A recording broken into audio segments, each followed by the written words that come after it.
Sebelum menonton, jangan lupa like, subscribe, dan tekan tombol lonceng. Selamat menyaksikan. Pandemi COVID-19 menjadi momok bagi sektor pariwisata. Di saat pandemi melanda Indonesia pada awal Maret 2020, sektor pariwisata mulai kesulitan untuk tetap bertahan. Banyak para industri pariwisata yang harus ekstra kerja keras agar operasional usahanya tetap berjalan. Bahkan ada juga yang harus lepas tangan sehingga usaha pariwisata gulung tikar. Kondisi itu juga terjadi pada operasional museum. Salah satunya adalah Museum Sumpah Pemuda. Museum yang berlokasi di Jalan Keramat Raya 106 Jakarta Pusat ini sepi pengunjung dan terpaksa menghentikan kegiatan yang rutin digelar di museum bersejarah ini. Kurator Museum Sumpah Pemuda Eko Septian Saputra menceritakan kepada para finalis putra-putri pariwisata Nusantara mengenai perjuangan Museum Sumpah Pemuda menghadapi pandemi COVID-19. Hal tersebut disampaikan Eko saat menjadi narasumber dalam karantina virtual belum lama ini. Eko mengakui awal pandemi merupakan kondisi sulit bagi Museum Sumpah Pemuda. Apalagi sepanjang pandemi banyak kasus COVID-19 yang terus naik sehingga harus mengikuti kebijakan yang diambil pemerintah. Namun karena tekad yang kuat dilakukan promosi dengan gencar melalui media sosial untuk tetap menjadikan Museum Sumpah Pemuda sebagai wisata sejarah di ibu kota. Menurut Eko, saat ini Museum Sumpah Pemuda sudah banyak menggelar banyak kegiatan yang dapat menjadi daya tarik masyarakat untuk datang. Salah satu program akhir pekan di museum. Eko berharap para finalis putra-putri pariwisata Nusantara 2022 dapat membantu mempromosikan Museum Sumpah Pemuda kepada masyarakat. Tak hanya itu, Eko juga mengajak para finalis untuk menyukai wisata sejarah ke museum agar dapat memperkuat pengetahuan tentang sejarah serta menjadikan museum bukan sebagai tempat yang menakutkan, melainkan sebagai tempat yang mengasihkan bagi semua orang. Pada kesempatan ini, Eko juga menceritakan tentang sejarah Museum Sumpah Pemuda.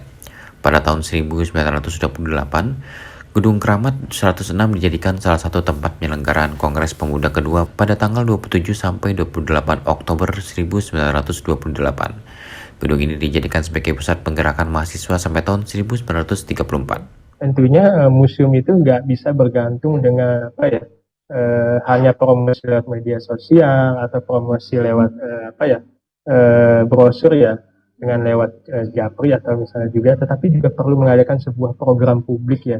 Dengan program publik ini museum bakal bisa mengajak pengunjung untuk datang ke Museum Sumpah Pemuda. Jadinya Museum Sumpah Pemuda itu dalam waktu dekat akan mengadakan program yang diberi nama akhir pekan di museum. Jadi kita di sini ini akan sering tampil di akhir pekan itu mengajak anak-anak muda untuk kumpul-kumpul di akhir pekan untuk membicarakan banyak isu-isu kebangsaan sambil diiringi dengan ada penampilan dari musisi, seniman. Jadi memang untuk meramaikan akhir pekan di museum. Jadinya itu ada segelintir kecil dari program publik Museum Sumpah Pemuda. Dan ini juga dalam waktu dekat itu di bulan September ya.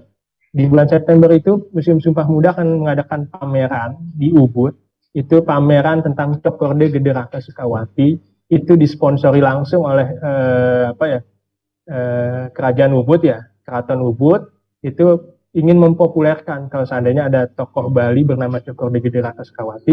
Beliau adalah orang Indonesia pertama yang mempopulerkan, yang mempromosikan pariwisata Bali. Jadi itu adalah segelintir program publik Museum Sumpah Pemuda. Selebihnya juga ada pameran di bulan Oktober tentang identitas wanita Indonesia. Cukup itu aja sih. Sejak tahun 1934 sampai 1970, Gedung Keramat 106 mengalami beberapa kali alih fungsi, antara lain sebagai rumah tinggal, toko bunga, hotel, dan perkantoran. Gedung yang sangat penting artinya bagi bangsa Indonesia ini kemudian dijadikan museum oleh pemerintah DKI Jakarta dengan nama Gedung Sumpah Pemuda pada tahun 1973. Kemudian diresmikan oleh Presiden Soeharto pada 1974. Pada 16 Agustus 1979, pengelolaan Gedung Sumpah Pemuda diserahkan kepada Departemen Pendidikan dan Kebudayaan. Dengan dikeluarkannya SK Mendikbud tanggal 7 Februari 1983, Gedung Sumpah Pemuda dijadikan UPT di lingkungan Direktorat Jenderal Kebudayaan dengan nama Museum Sumpah Pemuda. Tim Eljan Media melaporkan.